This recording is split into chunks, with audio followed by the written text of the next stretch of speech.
हरे कृष्णा। हरि भक्ति विलास में कहा गया है कि जो प्रबोधिनी एकादशी का व्रत करता है वो पुनः किसी अन्य माता के गर्भ में प्रवेश नहीं करता। इसलिए एक व्यक्ति को सभी प्रकार के कार्यों को त्याग कर उत्थान एकादशी के दिन उपवास अवश्य करना चाहिए। और ये उत्थान एकादशी यानी प्रत्येक वर्ष कार्तिक मास के शुक्ल पक्ष में आने वाली देव उठनी एकादशी, जिस दिन भगवान श्री हरि 4 मास की योग निद्रा के बाद जागृत होते हैं, ये वही दिन है जिस दिन से तुलसी विवाह का आरंभ होता है। इसी दिन से भीष्म पंचक की शुरुआत भी होती है और इसी दिन से सभी मांगलिक कार्य जैसे कि विवाह, यज्ञ, होम, हवन, गृह प्रवेश इत्यादि का आरंभ हो जाता है। तो चलिए इस देव उठनी एकादशी के उपलक्ष्य में आज उसकी पौराणिक कथा का श्रवण करते हैं। स्कंद पुराण में इस देव उठनी एकादशी के उपलक्ष्य में एक सुंदर पौराणिक कथा प्राप्त होती है, जिसमें सृष्टि के रचयिता ब्रह्मा जी अपने पुत्र देवर्षि नारद मुनि को संपूर्ण कार्तिक मास का महत्व समझा रहे थे। और उस समय नारद मुनि के मन में इसी मास में आने वाली पवित्र एकादशी का महत्व जानने की जिज्ञासा हुई। इसी जिज्ञासा वश उन्होंने ब्रह्मा जी से प्रश्न किया। उन्होंने कहा, हे तात, कार्तिक मास के शुक्ल पक्ष में आने वाली एकादशी का इतना महत्व क्यों है? कृपया मुझे इस एकादशी का वर्णन कह सुनाए। इसके उत्तर में ब्रह्मा जी कहते हैं, हे नारद, लोक कल्याण हेतु तुमने ये अत्यंत आवश्यक प्रश्न किया है, इसलिए मैं अब तुम्हें समस्त पापों का नाश करने वाली, मोक्ष प्रदान करने वाली देव उठनी एकादशी की महिमा सुना रहा हूँ। अतः इसे ध्यान पूर्वक श्रवण करो। ये एकादशी सभी को अनंत पुण्य फल, आनंद, मोक्ष प्रदान करने वाली एकादशी है। इस एकादशी के पालन से मिलने वाला पुण्य फल सहस्त्र अश्वमेघ यज्ञ या राजसूय यज्ञ से प्राप्त पुण्यों से भी कई गुना अधिक प्राप्त होता है। ये सुनने के बाद नारद मुनि ने फिर से ब्रह्मा जी से पूछा कि हे पिताश्री, एक समय भोजन ग्रहण करने पर और पूर्ण उपवास करने पर उपरांत प्राप्त होने वाले फलों के विषय में अब आप मुझे बताएं। तो ब्रह्मा जी ने कहा, एकादशी पर केवल एक बार भोजन ग्रहण करने से उसके केवल एक जन्म के पाप नष्ट होते हैं। जो व्यक्ति केवल रसाहार यानी मध्याह्न भोजन करता है उसके 2 जन्मों के पाप नष्ट होते हैं। लेकिन जो व्यक्ति इस दिन पूर्ण उपवास का पालन करता है उसके 7 जन्मों के पाप नष्ट हो जाते हैं। हे पुत्र, देव उठनी एकादशी का प्रभाव इस त्रिभुवन में भी दुर्लभ है। इस एकादशी के पालन से अक्षय फल की प्राप्ति होती है, जो हमारे इस जन्मों के साथ साथ हमारे आने वाले कई जन्मों तक साथ रहता है। इसके प्रभाव द्वारा मेरु पर्वत के समान अनंत पाप भी नष्ट हो जाते हैं। जो भी मनुष्य निश्चय और निष्ठा पूर्वक इस एकादशी का पालन करता है उसे 100 जन्मों के पाप से मुक्ति मिल जाती है। जो मनुष्य इस एकादशी के दिन उपवास करके रात्रि में जागरण करता है, हरि कीर्तन या हरि जप करता है, तो उसके साथ साथ उसकी भूत, भविष्य और वर्तमान की सभी पीढ़ियों का भी उद्धार हो जाता है। भले ही उसके पूर्वज रौरव नामक नरक में यातना भुगत रहे हो, लेकिन फिर भी इस एक एकादशी का पालन करने से वो सभी नरक की यातना से मुक्त हो सकते हैं। लेकिन अगर कोई व्यक्ति एकादशी के दिन व्यग्रता पूर्वक अन्न ग्रहण करता है तो उसके द्वारा की गई भगवान विष्णु की आराधना भी, जो भी पुण्य अर्जित किया गया था, वो सभी गुणों का नाश हो जाता है और उसका नरक में पतन हो जाता है। यदि मनुष्य एकादशी के दिन भोजन करता है तो वो मनुष्य प्रत्येक ग्रास में पापों का भागीदार बनता है। एकादशी का पालन न करने से महातपस्वियों को भी अप्रलय नामक नरक में पच्यमान होना पड़ता है। घोर पापों से लिपटा हुआ मनुष्य भी अगर इस एकादशी का पालन कर ले तो वो उसके समस्त पापों को नष्ट करके वैकुंठ में स्थान प्राप्त करता है। इसलिए पूर्ण निष्ठा और श्रद्धा पूर्वक इस एकादशी का प्रत्येक मनुष्य को पालन करना चाहिए, जिसके पुण्य फल से वो अपने समस्त पापों को नष्ट करके भगवान श्री हरि की शरण प्राप्त कर सकता है। इस कथा को आगे सुनाते हुए ब्रह्मा जी कहते हैं, हे नारद, जो भी मनुष्य इस कार्तिक मास में भगवान श्री हरि विष्णु की पूजा और एकादशी व्रत का पालन नहीं करता है उसके सभी पुण्यों का क्षय हो जाता है, चाहे वो कितना ही दान, यज्ञ और धर्म कर ले। इसलिए प्रत्येक व्यक्ति को कार्तिक मास की इस एकादशी का पालन अवश्य करना चाहिए। कार्तिक मास में जो भी भगवान श्री हरि विष्णु के गुण और लीलाओं का श्रवण करता है उसे सहस्त्र गौदान करने का फल मिलता है। अब नारद मुनि ने फिर से उत्सुकता पूर्वक ब्रह्मा जी से पूछा, हे पितामह, एकादशी किस प्रकार करनी चाहिए? इसकी संपूर्ण विधि का वर्णन करें। तो इसका उत्तर देते हुए ब्रह्मा जी कहते हैं, हे नारद, इस दिन व्यक्ति को ब्रह्म मुहूर्त में उठकर स्नान करना चाहिए। कार्तिक स्नान का विशेष महत्व है। तन और मन को शुद्ध करने के बाद भगवान श्री हरि की पूजा करनी चाहिए। उनके अनेक नामों का जप करना चाहिए। साथ ही भगवान श्री हरि की लीलाओं का कथा श्रवण करके इस दिन संपूर्ण उपवास का पालन करना चाहिए। रात्रि के समय में भी भगवान श्री हरि की पूजा आराधना करते हुए जागरण करके सत्संग और कीर्तन में अपना समय व्यतीत करना चाहिए। और इस प्रकार संपूर्ण दिवस और रात्रि में भक्ति भाव पूर्वक व्रत का पालन करने के बाद द्वादशी के दिन अपना इस व्रत का पारण करना चाहिए और उसके बाद भोजन ग्रहण करना चाहिए। साथ ही इस दिन संपूर्ण प्रकार से अपने मन को भी शुद्ध रखना चाहिए, यानी किसी भी प्रकार का लोभ, मोह, क्रोध, कुविचार इत्यादि अपने मन में नहीं रखने चाहिए। हाथ में चक्र धारण करने वाले परम भगवान श्री हरि को प्रसन्न करने के लिए मनुष्यों को सभी कामनाओं को त्याग कर, सभी कार्यों को त्याग कर पूर्ण समर्पण भाव से इस एकादशी व्रत का पालन करना चाहिए। जो मनुष्य इस दिन व्रत करता है वो ज्ञानी है, सच्चा योगी है, तपस्वी और इंद्रियों को वश में रखने वाला माना गया है। वह इस संसार का उचित आनंद लेता है और उसे अवश्य ही इस मोक्ष की प्राप्ति होती है, जो बड़े बड़े ऋषि मुनि और ध्यानियों के लिए भी दुष्कर होता है।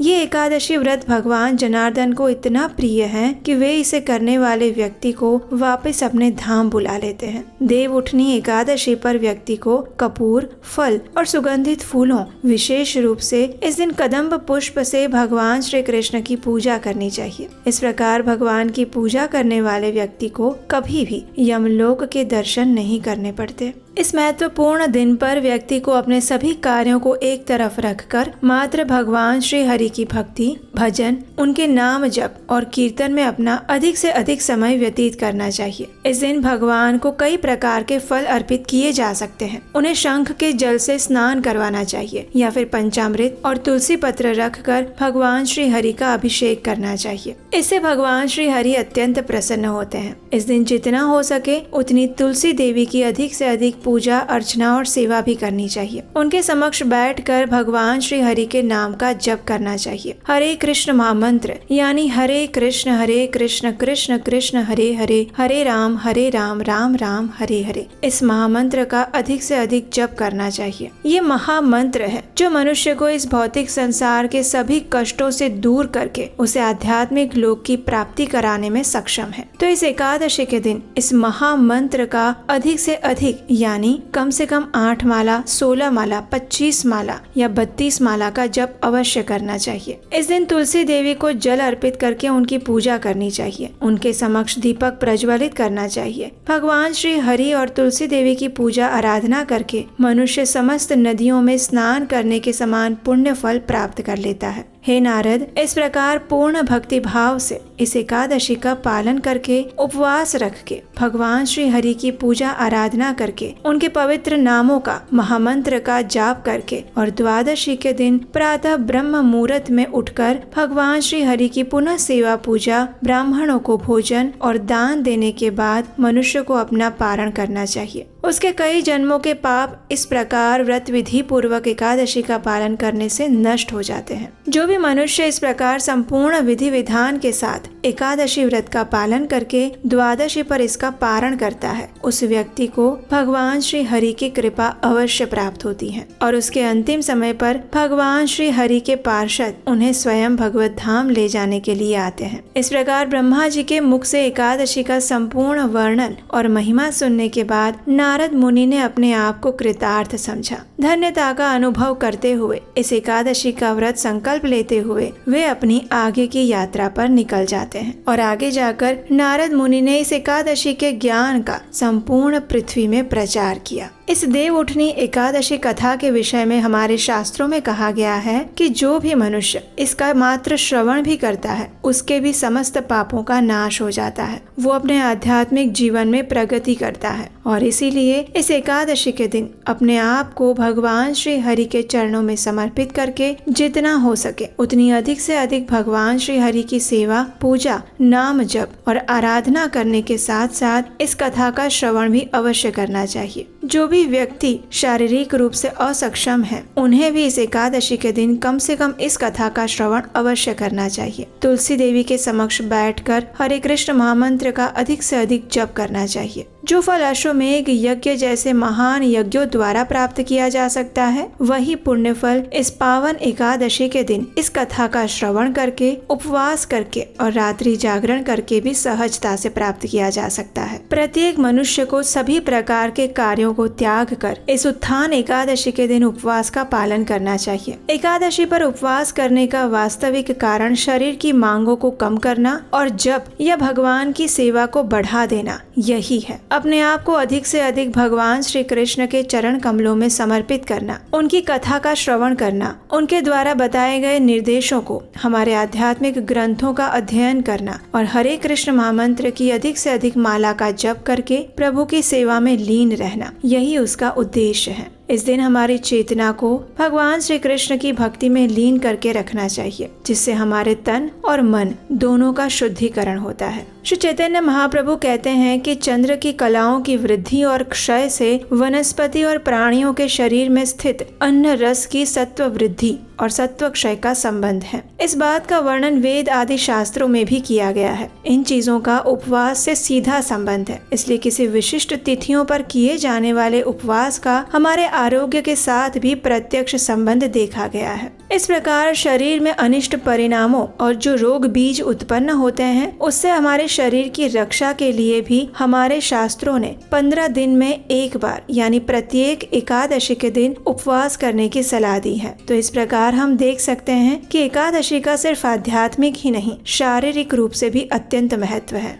देवउठनी एकादशी वर्ष में आने वाली अत्यंत महत्वपूर्ण एकादशी है, इसलिए इस दिन अपने आप को ऐसे कार्यों से दूर रखना चाहिए जो हमारी भक्ति के लिए प्रतिकूल माने जाते हैं, जैसे क्रोध करना, असत्य वचन बोलना, किसी की निंदा करना, प्रजल्प करना, व्यर्थ की बातों में समय गंवाना, दिन के समय में सो जाना, मोबाइल, टीवी, सोशल मीडिया इत्यादि में समय व्यर्थ करना, जो कार्य अत्यंत आवश्यक नहीं है वैसे कार्य भी करते रहना। इन सभी चीजों को हमें एकादशी के इस पावन अवसर पर त्याग देना चाहिए। इस दिन ना तो किसी के साथ वाद विवाद करना चाहिए और ना ही किसी पर अनावश्यक क्रोध और चर्चाओं में लिप्त होना चाहिए। प्रयास करना चाहिए कि इस दिन अधिक से अधिक हम भगवान श्री कृष्ण की भजन कीर्तन सुने, उनकी कथाओं का श्रवण करें, उनके द्वारा दिए गए निर्देशों का पाठ करें, भगवत गीता, श्रीमद् भागवतम जैसे ग्रंथों का अध्ययन करें। किस प्रकार हम भगवान और उनके भक्तों की सेवा कर सकते हैं, उस विषय में चिंतन करें और भगवान की दिव्य लीलाओं का स्मरण करते रहें। इसी प्रकार से हमें इस देवउठनी एकादशी व्रत का पालन करना चाहिए। तो ये थी देवउठनी एकादशी यानी कि उत्थान या प्रबोधिनी एकादशी की संपूर्ण पौराणिक कथा और उसके महात्म्य का वर्णन, जो हमें सीधे ब्रह्मा जी द्वारा आज श्रवण करने को मिला है। इस देवउठनी एकादशी का पारण करने की भी एक विशेष विधि है, और वो विधि क्या है ये हम आपके लिए एक अलग वीडियो में लेकर आएंगे। तो उसे सुनने के लिए अगर अभी तक आपने इस चैनल को सब्सक्राइब नहीं किया है तो इस चैनल को सब्सक्राइब करके रख लीजिए। आपके द्वारा एक बार इस चैनल को सब्सक्राइब करने से आपको अधिक नुकसान नहीं होगा, लेकिन इससे ऐसे लोगों को फायदा अवश्य होगा जो प्रमाणभूत रूप से इन वैदिक कथाओं को सुनना चाहते हैं। तो इन कथाओं को अन्य लोगों तक भी शेयर कीजिए। आप भी इस चैनल को सब्सक्राइब कीजिए और दूसरों से भी करवाइए। वर्तमान समय में हम देख रहे हैं कि सनातन धर्म की शिक्षाओं का प्रचार तो बहुत हो रहा है, लेकिन उसकी प्रमाणभूत शिक्षाओं को कितने लोग आत्मसात कर पा रहे हैं। तो हमारे इस चैनल का उद्देश्य यही है कि हम अपनी वैदिक शिक्षाओं को यथारूप में यानी कि बिना किसी मिलावट के प्रमाणभूत रीति से शास्त्रों से उसका अर्थ और सार निचोड़ कर आपके समक्ष सरलता से प्रस्तुत करें, जिससे ये आपके लिए और जनमानस के लिए उपयोगी साबित हो। अगर आपको हमारे द्वारा किया जा रहा ये वैदिक प्रमाणभूत ज्ञान का प्रचार कार्य अच्छा लग रहा है तो आप इस कार्य को आगे बढ़ाने में हमारी आर्थिक सहायता भी कर सकते हैं। स्क्रीन पर नंबर दिया गया है जहां पर आप हमें अपना आर्थिक योगदान भी भेज सकते हैं। आपके द्वारा इस पवित्र कार्तिक मास और देवउठनी एकादशी पर दिया गया ये सहयोग वैदिक धर्म और उसके ज्ञान को यथारूप प्रमाणभूत रूप में संपूर्ण विश्व में प्रचारित करने में सहायता करेगा और इसका विशेष पुण्य फल इस कार्तिक मास में आपको मिलेगा। तो चलिए इस दुर्लभ अवसर को खोने नहीं देते हैं। इसका अधिक से अधिक लाभ उठाते हुए इस देव उठनी एकादशी को अपने जीवन में अत्यंत महत्वपूर्ण स्थान देते हुए भगवान श्री कृष्ण नंद नंदन के श्री चरणों में अपनी चेतना, मन और शारीरिक कार्यों को समर्पित करते हैं। हरे कृष्णा।